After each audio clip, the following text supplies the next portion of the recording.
Places, everybody.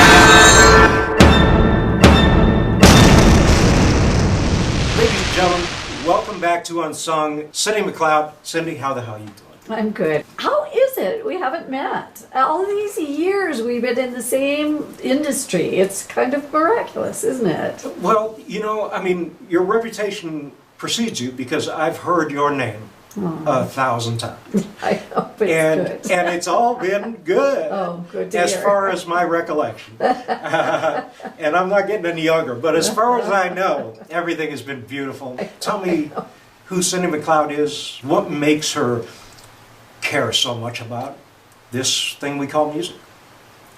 I became a professional in 1975, and as a musician, and you know, did the party band thing for a short bit, and then became a jazz vocalist, and that's kind of the path I've taken even to this day. I don't sing as much as I'd like to because I have this other really big job as a festival producer, but I still do perform, mostly in Mexico. I have musicians that I work with on the West Coast and also in Mexico City, so I'm really blessed that way. And you know, I have a radio show, and I do a lot of different things. All music industry oriented, though. It's a real passion for me. You and I were talking about a podcast that you're producing and doing right now yourself. What is the name of the podcast? Well, I mean, my radio show is podcast all over the place, okay. But I also am now suddenly producing film, and that's certainly a new undertaking, the COVID project, as I call it. I find it quite fascinating how many things were born of this pandemic life that we were thrust into. I receive, countless albums a month. People that took the time to write and record and produce albums and that kind of thing.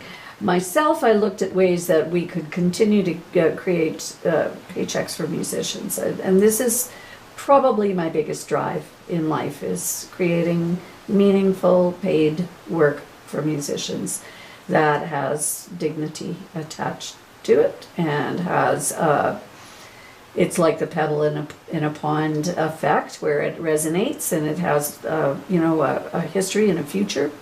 I wrote the mandate for Calgary Blues Music Association 18 years ago when we began, and it is we preserve, foster, and present blues music and musicians. So these three things really do drive me, preserving, creating that legacy, much like what you're doing. I think in Canada we're really famous for letting people slip through our fingers and they become forgotten. And it's heartbreaking. I'm sure you can think of people too that I know as well, that it's like the next generation has never even heard their name, and it's sinful. Their contributions were massive. Their impact was massive, and they should be remembered. So that was partly where the film thing came in. It was an opportunity to take some of the archives from the festivals and stages that we'd had over the years, and I was introduced to this whole concept through someone you probably know, a fella named Doug Wong, who introduced me to a filmmaker. He's a major movie filmmaker who has started this internet network. And so, he was just in the beginning stages of putting this network together. And when I heard what he was doing, I thought it was a great opportunity for Calgary Blues to move forward with.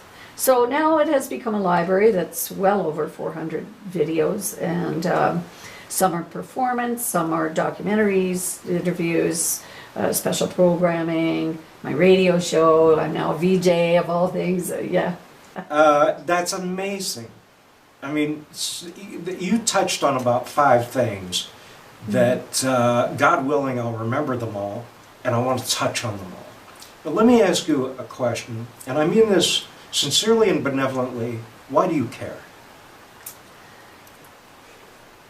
I don't know. I just do. It's a real drive in me. I have to say that part of it, I think, is because jazz in particular, and the blues now, are an apprentice-mentor relationship, oral tradition. So everything I learned as a musician, I learned from musicians. And I watched those musicians age and not have security, not have stability, and in spite of decades and decades and decades of contributions and mentoring, there they were as elders suffering. And that really, really, really bothered me. Still does. So I think it's really important to not just, create a legacy, but also to find ways to lift them and create profile for them, and to provide opportunities that are beyond, well, here's another club date, something bigger and more meaningful. And, not casting aspersions to clubs, but something that, when you reach a certain level in your career, guys like, say, Donald Ray Johnson, who has a Grammy Award, who has, multiple albums, who's performed all over the world, there comes a point where that guy probably shouldn't be working in clubs anymore. He should now be a concert artist. He deserves that.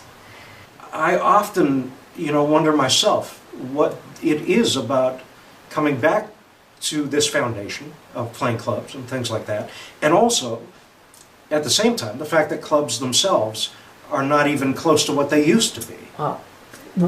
Go ahead. Yes, 100%. We worked in clubs that really were a stepping stone. Now they're just pits, in so many ways.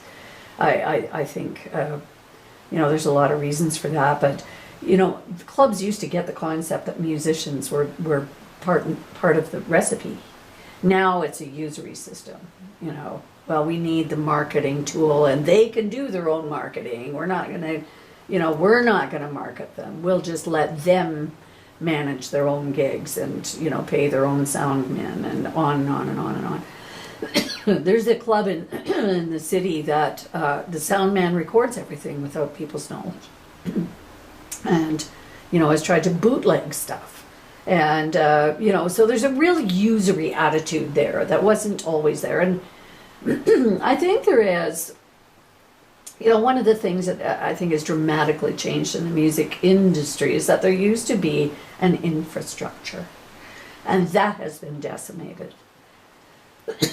Pardon me, from agents to record distributors to artist managers, tour managers, these people, this whole strata of infrastructure is gone. We, certainly my age group, I came up with, there were, 5 or 6 really hard-working agents, and they went and schmoozed gigs, and they created real paychecks for musicians, and they held a standard for music that was something to aspire to. Not just any band could work in that club or in that hotel or whatever it was. And they took time to go and network with these buyers and created a relationship, and their word was valued along with the musicians. There was a real backbone there. Now it strikes me as kind of a desperate situation, where it's just a bit of a free-for-all.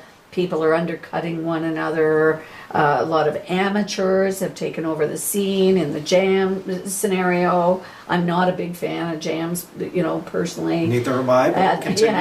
And it's ironic because I do a jam, so to speak, at the festival in the evenings, but it's headliners only. So what happens, of course, is, Joe Blow from Texas is bumping into so-and-so from LA and so from Toronto, and they hardly ever see one another. And yes, they'll get together and it'll be synergistic and really quite spectacular what can be born of those things. And I have seen things be born of that, different, ensembles created and songs written and all kinds of stuff, ideas come of this. That's not what's going on in the club world. It is, an excuse to get beer sales happening on the backs of amateurs who will go in and play for beer and pizza. They're not invested in the community. They're not invested in the gig. They're not invested in being a musician. So in a sense, you're talking about taking advantage of the lack of backbone.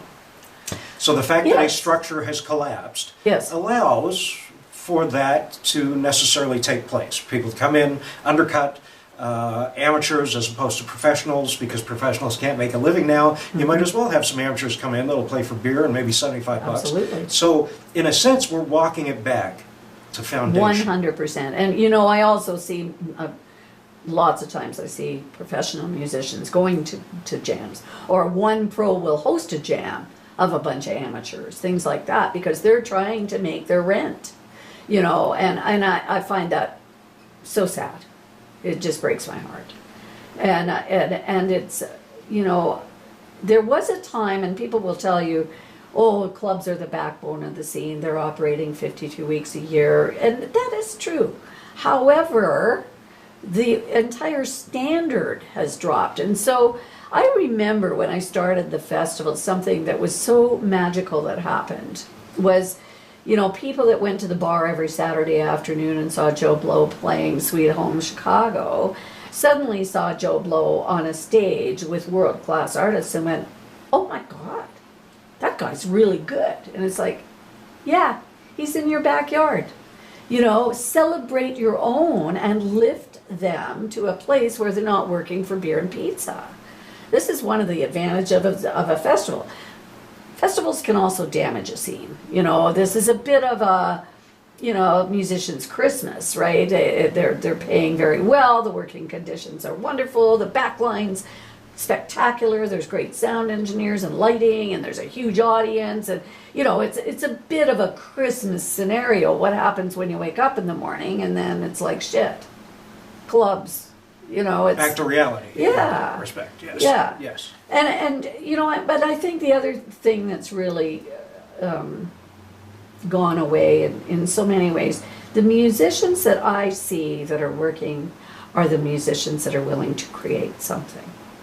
They create gigs for themselves. They create opportunities for themselves. They invest in their careers. They create recordings. They create videos. They create whatever it takes, relationships, networks, etc., to be able to continue to make a living. Those who aren't willing to invest like that, they're in clubs forever. And you're preaching to the converted here, because I believe everything you're saying. So, Yeah. But with that, and I certainly believe that there is something that we can learn. The lessons that we can learn from proliferating our own material and learning how to do that in a wide variety of senses. However, we also need to create. Now, that's not to say that we don't have the time to do it, but that time is also fractioned. That ability to create becomes a lesser piece by necessity if we're having to take care of the entire Everything. pie. Yeah. Do you think that there's a way to met out those kinds of concerns? Yeah, I do. I mean, it's not an easy climb, and it is a climb. But I do think, first of all, we need to reinstate some infrastructure, so that we're not the ones running around trying to find a gig. We have an agent creating these opportunities and keeping the standard high.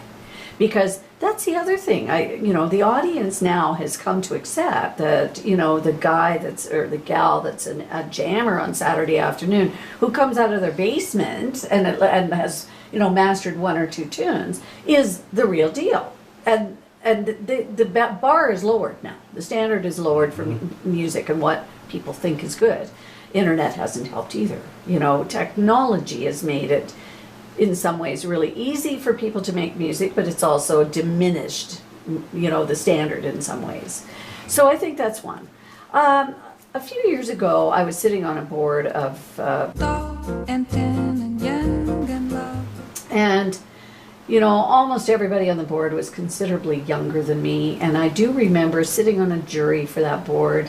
It was a tour grant, and just being absolutely mortified that this grant was sending musicians, no, it was musicians paying their own way to go to England to a big festival and paying to play.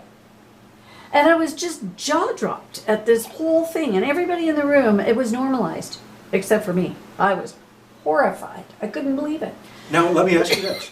What is the horrific aspect of that in your estimation? Musicians should not be paying to play.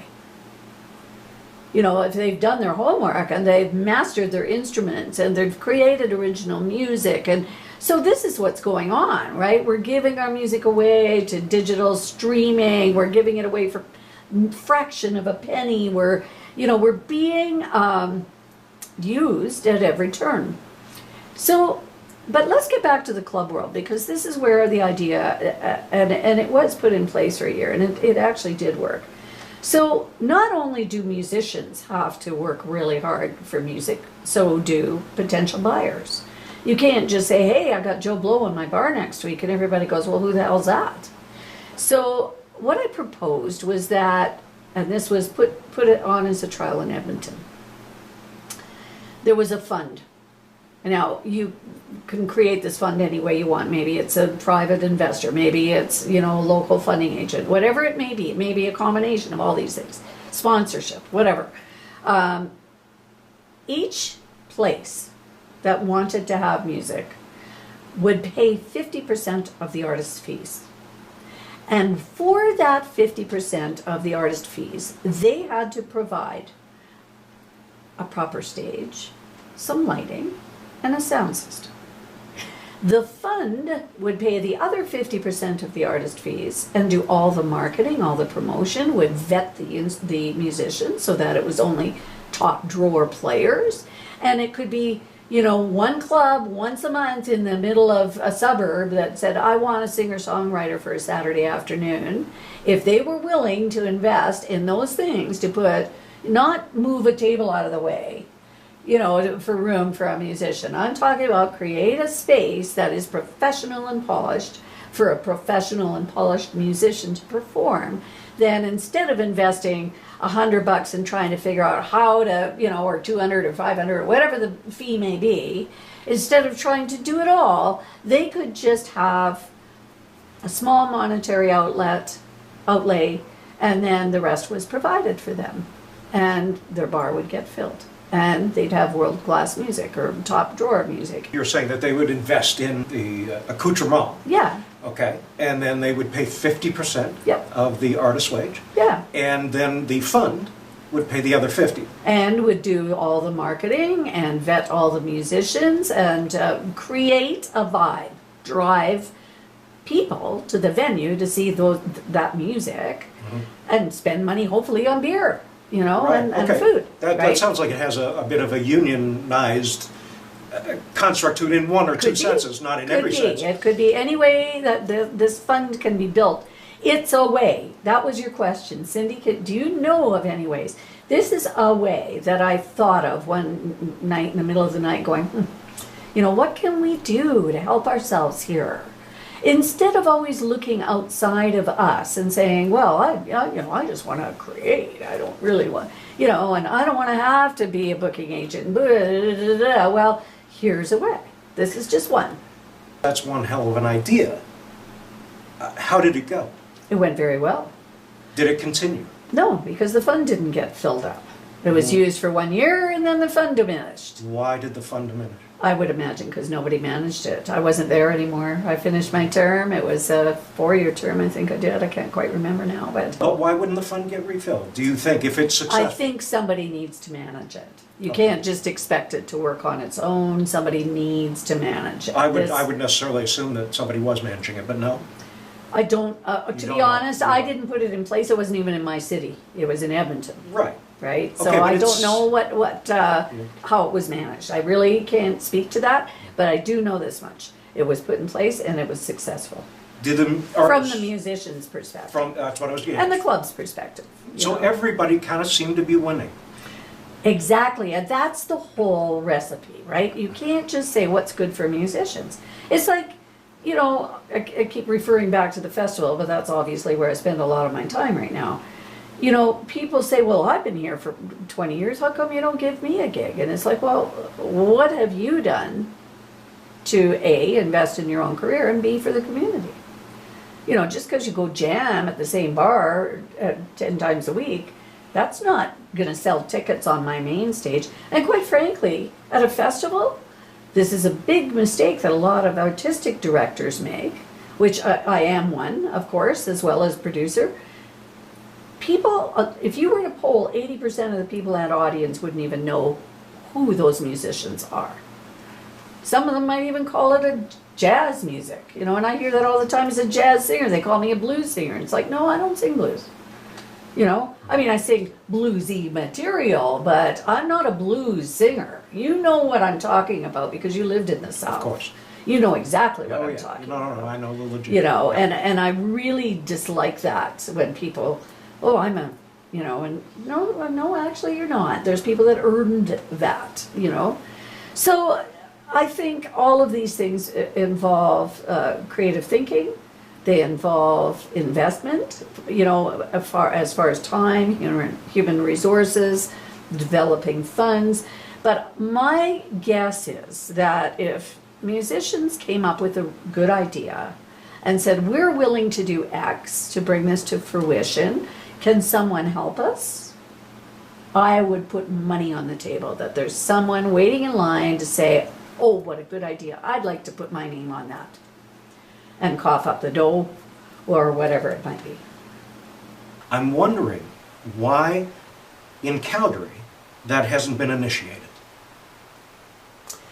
I don't know. I mean, I see some really forward-thinking musicians here do incredible things. Guys like Johnny Summers, Chris Dadge. I mean, there are people who are really creating series. They're putting the whole damn thing together. They're creating an audience. They're doing all the marketing. They're really doing wonderful, wonderful things. They're building a standard, musical standard. That's something to be very proud of. Venues are a challenge in this town. I'm not going to deny that. You know, you have, thankfully, there's a lot of churches that have world-class audio and video content and have, you know, a stage, ironically, but they do. So, you know, and a lot of them are actually taking pews out and putting in soft seats. You know, it's filling a void for the churches who are lacking a lot of income. You know, the void, right? Nature abhors a void. So rather than, oh, look what we've lost, oh, I'm so, you know, it's about changing the attitude to what's the next opportunity? There's a void. How can I fill it? And, you know, that's exactly what happened with the festival, because all the clubs stopped presenting the blues. There wasn't even a place for a single blues musician to work. And at that time, the jazz scene had gone for shit. We'd had, you know, 3 decades of people who mismanaged and stole from our pockets as musicians and, you know, bankrupted finally the Calgary and Edmonton Jazz Festivals, and then, you know, another, you know, and on and on. I could write a book just about that. And, you know, I thought, God, you know, am I going to lay around on the couch and feel sorry for myself for the rest of my days, or am I going to do something? At least do something for someone else. If a picture right now was so bleak in jazz at that point, it just felt hopeless. You know, I looked at the blues guys who'd never had a single soul help them in any way, ever. Nobody had ever done anything for them. And I thought, you know, those guys were always, and still are, so respectful toward me as a musician, and treated me as an equal, and took me in and embraced me and made me feel valuable, always. So that was where I decided to put my energy. And it didn't take long at all, you know, to create something that grew so quickly because audiences, I call Calgary Blues Fest the Festival of Love and Happiness. It is the vibe. It is the vibe. I can't even tell you.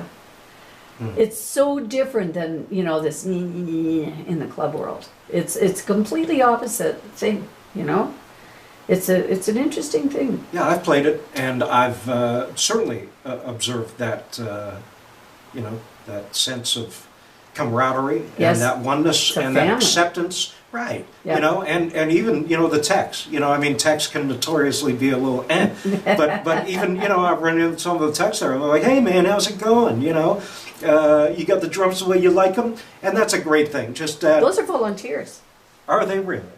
That stage crew is in demand all over the bloody place. I'm lucky I can hang on to those guys because they're all volunteers. Wow. Everybody on that site is a volunteer, other than the audio supplier, who goes back. Well, by the way, 40 years. Dave Lines, he's one of us. He's one of the family, right?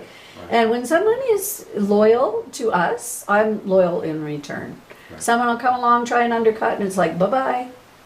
If you even say that word to me, I'll do it for 10% less.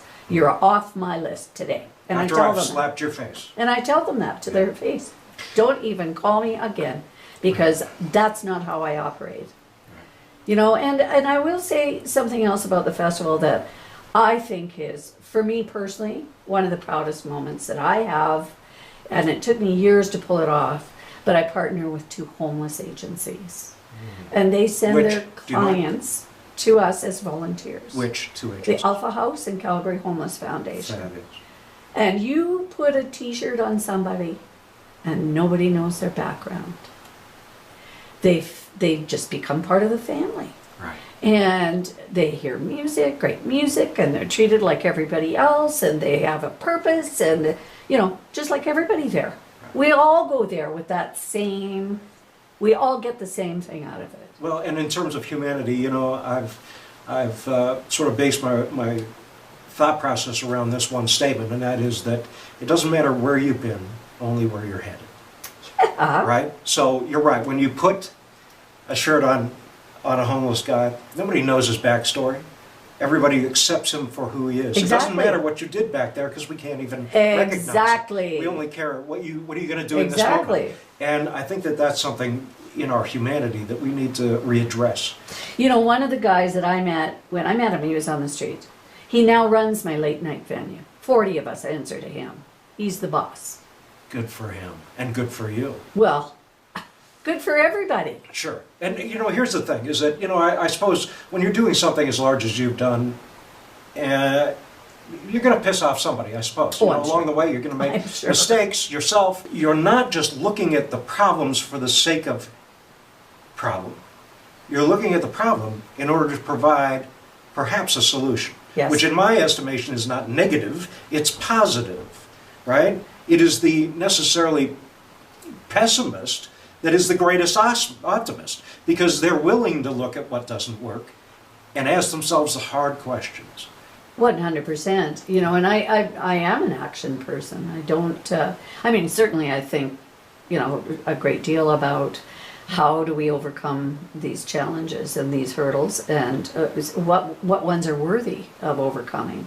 Because a lot of people spin their wheels on shit that just doesn't matter, But there is, room for improvement, room for growth, room for, And the other thing that is number one, this is the joys of festival presenting, is the people.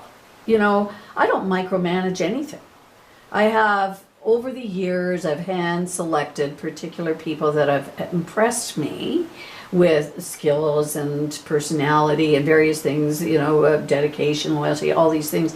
And they run areas around the site, the green room, the box office, the volunteer services, the merch area. They run those things. I don't know what they do. I don't sit in the box office all day. Why would I tell them how things should go? They tell me. And as long as it's respectful and honorable and equitable, and inclusive, what else do I need to know, really? So the greatest gift we have is human resources and personalities. That's what makes it win. Well, and that's what it comes back to, that's what it boils down to. You know, I mean, even before art, and art is always there, you know, because creation exists with or without us. It just is. Mm-hmm. It's just a thing. In spite of us. Right, in spite of us. Spite it will of us. continue to go. Even if a cricket's legs is the only thing it gets, it will provide some music somewhere. Absolutely. So I think it really comes down to people. You've seen people that otherwise we would have pushed aside actually do great work and be proud of themselves. To go, you know, maybe I can wake up tomorrow morning with a smile on my face. It's probably not everything they need. But the fact that they got that, the fact that you showed them, you know what, you do have value. Yes. Yes. There's nothing worse on earth than being invisible. I'm convinced of that. And that's what homeless people suffer.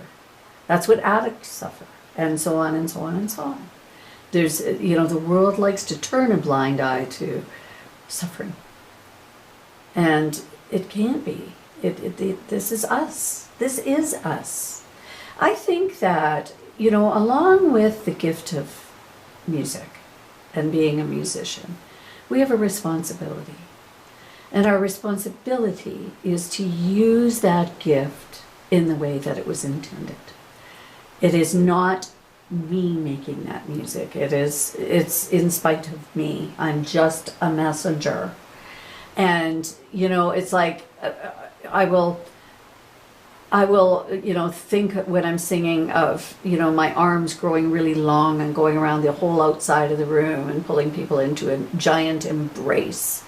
I will pick one person in an audience that is, I can see not quite there and pulling them in, you know, feel this music. And so I think that our responsibility is greater than it's ever been. People feel so helpless about war and famine and pandemic, you know, the things that we're constantly bombarded with. You know, the only way that I know is to balance that with as much goodness as we humanly possibly can, from love to the gifts that we have as creators, you know, as to you know, community, to all the things that you're very passionate about, the things that drove you to do this interview series. These are the things that are going to balance the darkness. This is critical. This is what life is. Right. I mean, both sides. You can't have light without dark, of course, but still, you know, the only way we can balance this darkness, I think, is to pour on the love, pour on the music, pour on the kindness, pour on the community, you know, connection. Absolutely. And I'm so thankful that you tracked on that particular thinking, to speak about the things of our time, to write songs not necessarily just about pickup trucks, but about the Ukraine, about Russia, about Yemen, about politics, about religion, about science. It's okay. I'm sure you know enough just to write a good song. Go ahead. Speak those things that you believe are true. I'm not going to censor you, even if you get it wrong. I'm sure you'll learn. So when I told this person that, they just looked exhausted. Like, oh my God, I just want to have fun. And I get that exhaustion. You know, maybe going through COVID and all the years that I think musicians have been battered by a certain construct, you do get exhausted. Yeah. I just think that this place, when you look at the Ray Montanas and the Andrzej Rishkas and the guys that you mentioned, and so many that I'll forget the names of, you just think, what could we do? How could we affect the planet if we got together, dropped whatever it is we peripherally think, and just created something? I think we could blow the doors off not just our city, but off a nation. It's kind of ironic, you know, there's a big shiny building downtown that, you know, talks about Calgary being Music City North, and yet, you know, guess who's making that happen? I mean, do you know? Primarily industry, I think, not individuals, yes. Not musicians. The very people that are the populace of the art form are not included in creating Music City. Like, what is wrong with this picture? It's a beautiful thing. If indeed that energy isn't squandered, this is about creating work for musicians, and for the community to enjoy, ultimately. That's the whole purpose. Right. And you struck on something else that you reminded me of something. The first thing we do is use our voice to elicit the response that we want. And every adult in the room is running after our needs. My bum is wet, I'm hungry, I'm tired, I'm this, I'm that. And this little tiny newborn baby has that power of the voice. And almost instantly, the world starts to beat it out of you. Don't talk like that. Keep your voice down. Children are to be seen and not heard. So in the bigger scope, when you talk something like a pandemic that has stolen musicians' voices, what do we need to do? We need to bring it back from over there and put it back in our body and then move forward. It will empower us to do that. We are not victims. Yes, we had a hard time. Yes, it is going to be a hard time for several years to come. The music industry may never be the same, actually. It's hard to say. But it was the first to go. It's the last to return. And more than 75% of the industry was decimated. But we do contribute a huge amount to the GDP in this nation. We do keep a lot of people working. There is a serious community here. So exactly what you're talking about, if we just came together, we could do something. And I want to address that specifically. Because you said, we can play the victim. We can be the victim. And I think that, yes, I think there has been argument for that. And I think that you could continue to play the victim if there was nowhere to go. If you looked left and right and you were boxed or chained or, prohibited in some respect. Now, there is a super spiritual element that says, oh, you can just do it. But let's be honest, not everybody has the mental capacity to do it, the thought process, and it takes people to do things. It just does. As blessed as you've been doing this primarily on your own, you know that to actually see it to fulfillment takes more than just you. Oh, yeah, I'm just a tiny little piece of it. Right, but integral. Right, but integral. And so I think you could still make the argument if people felt trapped. The thing about this show, and I'm going to address the camera here, and things, the nature of what Cindy is doing as well, but this show in particular is trying to show you that there is no excuse for us banding together and putting together the potential constructs that Cindy is discussing, that my brothers and my sisters in this civic arena of music are intelligent enough to have answers. That's why I'm putting together a town hall, and that means an in-person one. And I think we can create a better day, monetarily, judiciously. The things that Cindy mentioned, I think, are paramount to us growing as a city and ultimately a civilization, if you want to go that far. And yes, Cindy, if I come back, just to you, I think, yeah, there are some Noah's Arks that persist here or are established here. And maybe if you're fortunate enough, you may float to the door and someone may let you inside. But for the most part, it's not open to everyone. But I think collectivizing, I think that hearing from other people is so important. I don't know, it is to me when somebody, well, good or bad, if somebody says, Saroshan, you suck and you need to practice more, that's just as good as somebody saying you're amazing. You know what I mean? But that connectivity and that feedback from my brothers, like I said, and sisters out there is so vitally important to me as a player and, more importantly, a human being. So why do you think, then, that the union is struggling? I mean, there is a collective there. In fact, they're called a collective. Why do you think it's failing?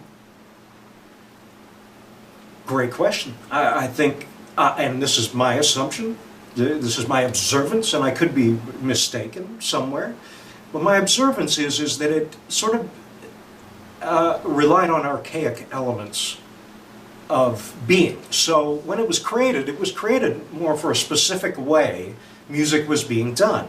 So it met out that specific way, meaning that, you know, there were clubs and people that wanted to work and people wanted to, you know, make money fairly. And the premise of it, the foundation of it, I think started off on a great foot.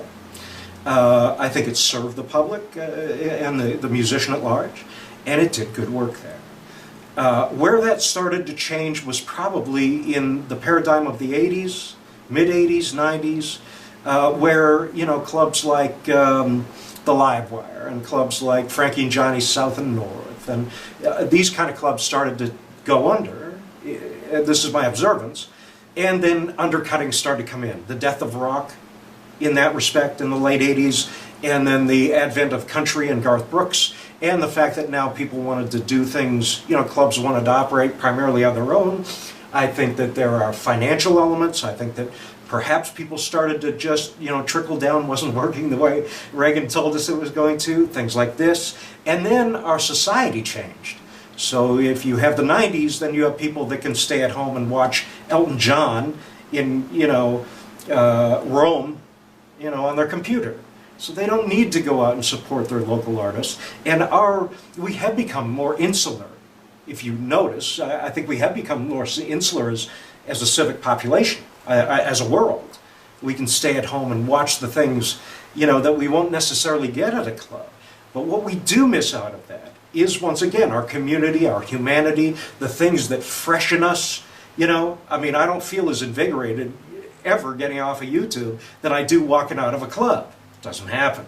Why? Because there are people there. So back to the union, I think that the union has perhaps suffered its own lack of solid judgment for the individual musician. I think also that paradigms have changed. I did have Trish Edwards on here recently, and I was refreshed, you know, to say the least, at the fact that Trish absolutely understood this. And the fact that she didn't want to go outside herself. You know, there are video games, there's, you know, major, you know, global concert events, there's huge things, and Trish said, Gavin, I need to focus here, because the people are suffering here. I believe that there is an acknowledgement of that from the union's perspective. As a matter of fact, they were going to take a look at their mission statement the weekend of the podcast I did.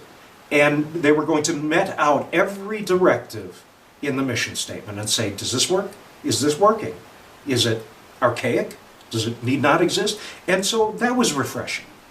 I think, and you know, Cindy, this is where I come back to this whole thing about a town hall, about a civic town hall, where people can get together and we can see the excitement of the individual, and maybe the fear of the individual, and maybe the anger of the individual, and maybe the confusion of the individual. Everything is okay. But that we get together and we say, look, I mean, we're relying on this institution, we're relying on that institution, we're begging and hoping, we're so happy we can't stop crying. Why don't we start talking amongst each other? What would it be that we took Cindy's idea, this one of Edmonton, and said, can we get some investorship? People that say, man, I believe in art. And I believe in civic art, because here's another thing I don't think we understand about the civic nature of art. And that is that you can become an Elton John or a Chick Corea but where did they start? They started in their hometown, but that's where they learned. That's where they became curated. That's where they springboarded from.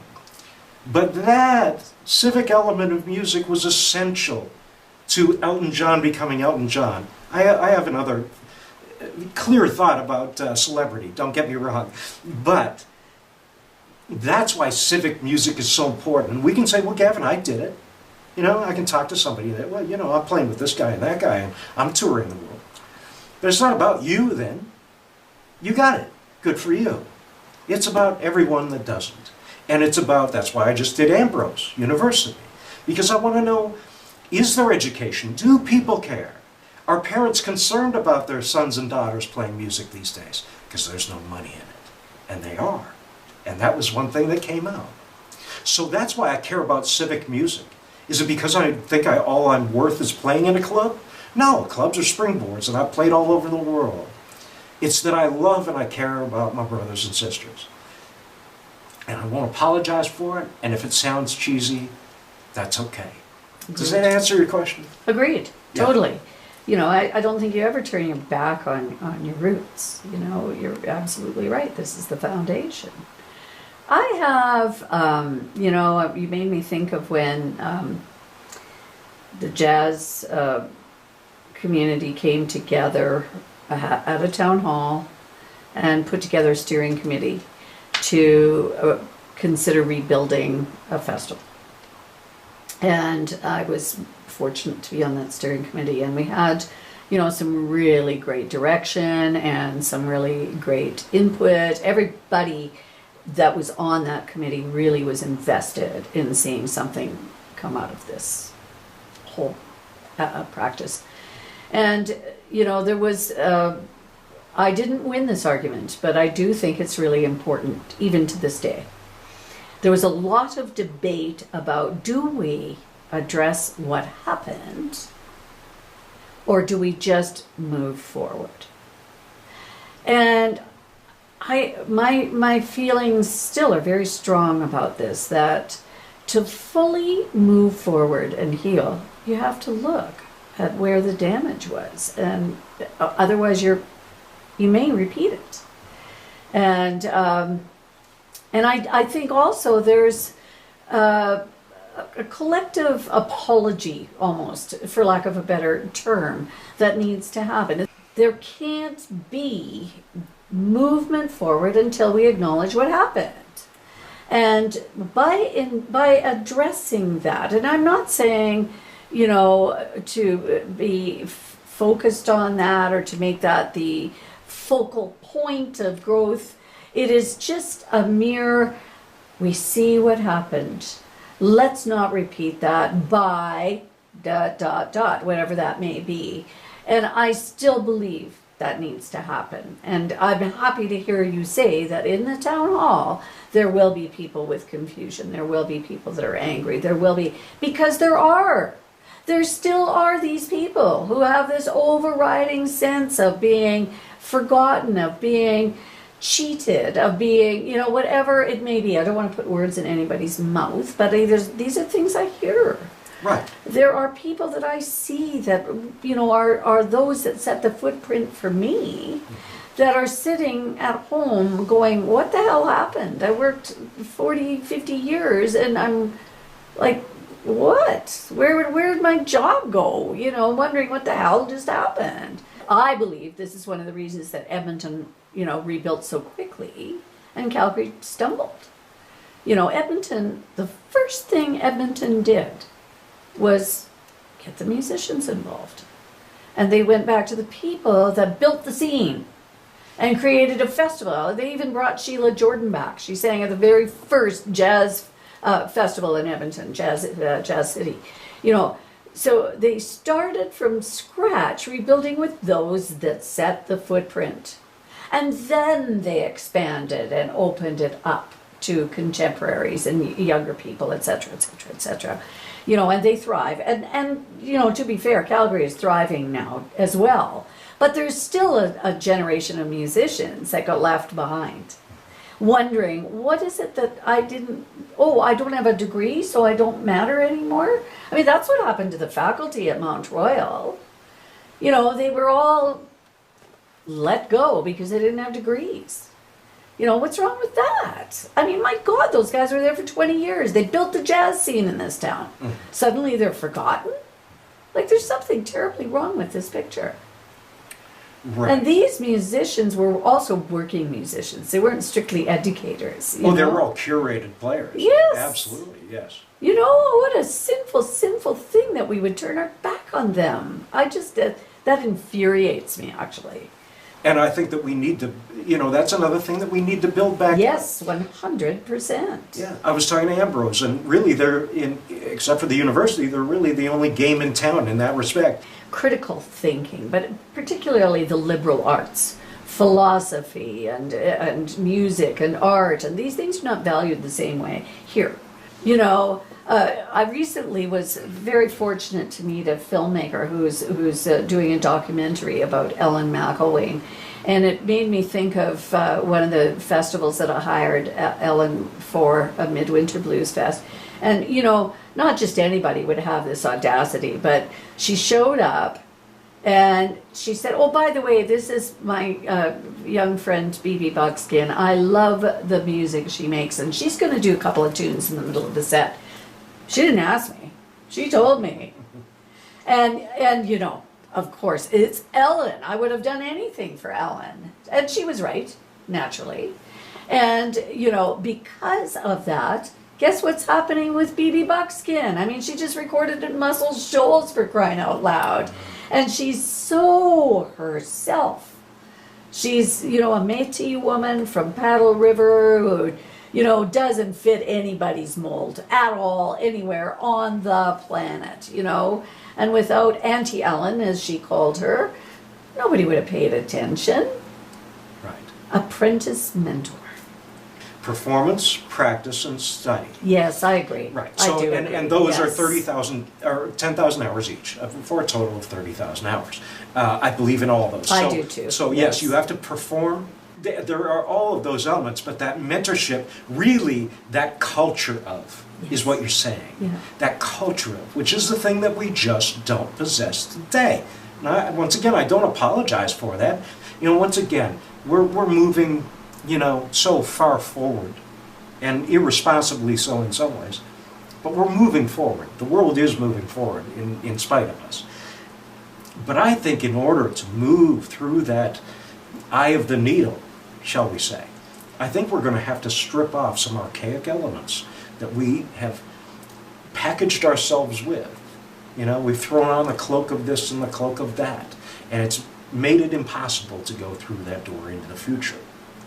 In some ways, I think we need to step back to what our humanity is at its foundation, which is very few things. Life is preferable to death, rejoicing is preferable to suffering, and a few other ones. And if we can start to accept each other on this level, and dialogue again, and speak and talk, and it's okay that somebody gets it wrong.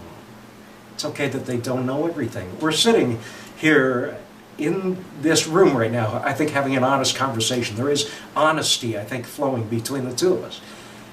And you all, I mean, I just did this because I feel the necessity for it. But it's not about me, and it's not about Cindy, it's about y'all.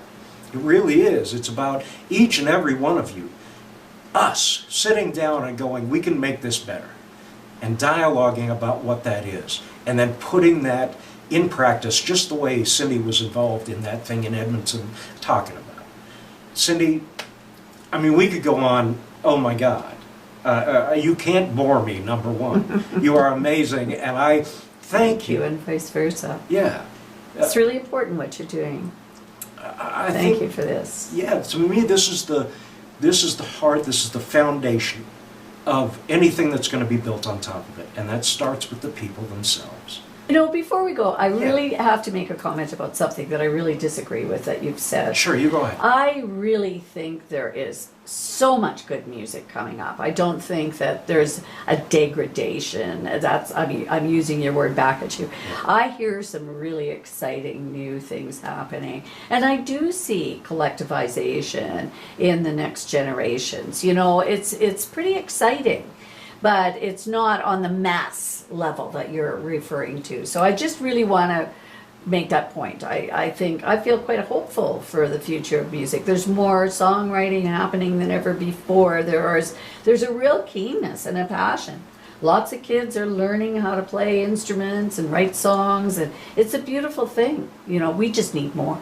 Right, and duly noted. And I don't take offense at that at all. I guess the degradation, just to clarify, that I was speaking of, was just of a scene that we have previously observed. Yes, so, great. And also, you know, my observance of things like, you know, I know back in the 70s and the 80s, I mean, you know, like drum teachers were effectively, you know, dealing with 75 students a week, 50 to 75. Yeah. And I finally quit teaching when it got down to 4. But that's just not my experience. That was the overall experience of everybody. You know, with the advent of you know, fame and such a focus on you know, those elements, everybody either wanted to be a singer or a piano player. Guitar students went out the window. As a matter of fact, I taught at one place that had 1,100 students, and there wasn't one bass student. Wow, Right. that's surprising. So the reason that I use the word degradation is because I can see the dissolution of the importance of music on an educational level. I mean, it was something absolutely quantifiable. In terms of people writing and creating, yeah, I mean, you know, I think we're just at that place now where dialogue is so important. Yeah, I think there is that problem there. How do we solve it? There's an acceptance about that, absolutely. Yeah. Yeah. And so in that respect, you know, I just wanted to clarify, because I don't mean the degradation of music. There is, you know, I mean, with the advent of anything, you know, electronics, you know, all these things, there is the possibility of creating the best music the world has heard yet. Absolutely. For me, it's just about having that conversation about what doesn't work and how to make it work. Yeah, agreed. Fill that void. Yeah. Love y'all. I will see y'all next week. Be good to each other. Bye. That was good. No, it was great. I appreciate it.